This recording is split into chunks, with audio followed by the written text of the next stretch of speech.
Tiga bakal pasangan calon akan bertarung dalam pemilihan Gubernur Jakarta 2024. Pramono Rano, R.K. Suswono, dan Dharma Kun akan berlomba untuk memenangkan suara masyarakat Jakarta.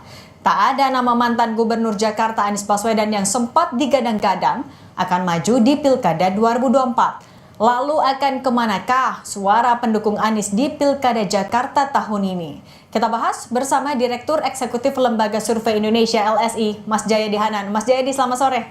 Selamat sore, Cindy.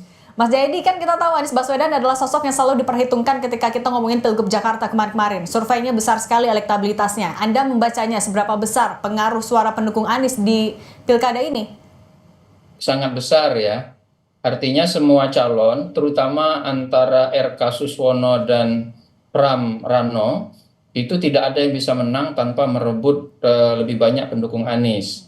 Diperkirakan pendukung Anies yang solid itu, kalau berdasarkan survei-survei LSI sampai dengan bulan Juli, itu di kisaran 40%. Jadi besar sekali.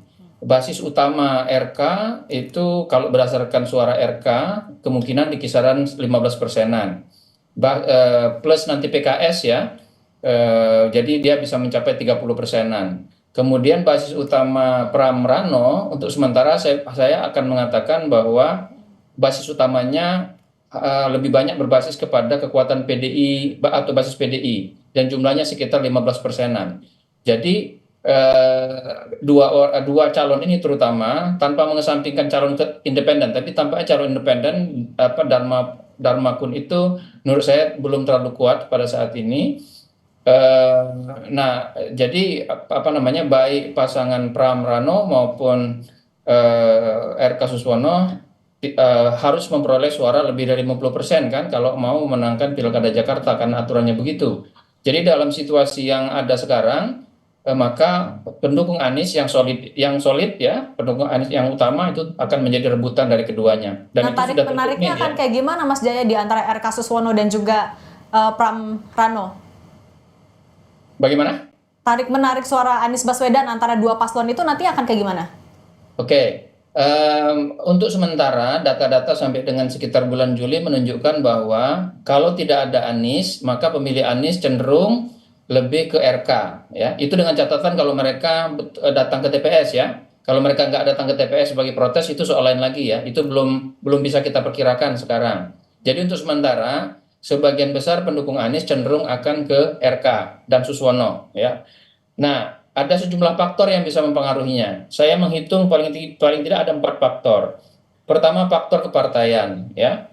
Dalam soal kepartaian ini, di R.K. Suswono ada partai PKS yang solid, dan hampir semua pendukung PKS itu tadinya adalah pendukung Anies. Nah, dengan tidak majunya Anies, sementara di R.K. Suswono itu ada calon dari PKS yaitu Suswono, maka kemungkinan besar sebagian besar pemilih PKS bisa ditarik oleh R.K. Suswono ke mereka.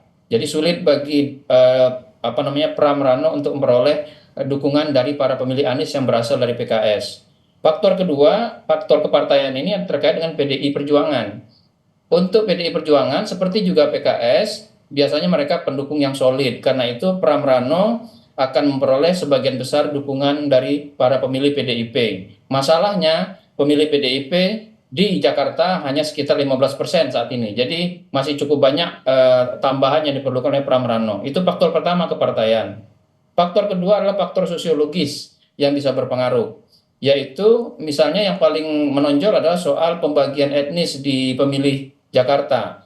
35% pemilih Jakarta itu adalah pemilih beretnis Jawa, 28%-an beretnis Betawi, dan sekitar 13-15% itu beretnis Sunda. Dugaan saya, pemilih etnis Sunda mungkin sebagian besar akan cenderung bisa ditarik oleh R.K. Suswono. Pemilih Betawi mungkin terbelah karena ada tokoh yang dianggap tokoh Betawi, yaitu Rano Karno dengan perannya sebagai Sidul, walaupun dia sebetulnya orang Jawa, yang bisa menarik bagi para pemilih Betawi. Nah, pemilih Betawi itu selama ini adalah pendukung solid Anies. Jadi mungkin Betawi akan sebagian bisa ditarik oleh Pram Rano, tapi sebagian bisa dipertahankan oleh R.K. Suswono. Nah, yang menarik pemilih Jawa.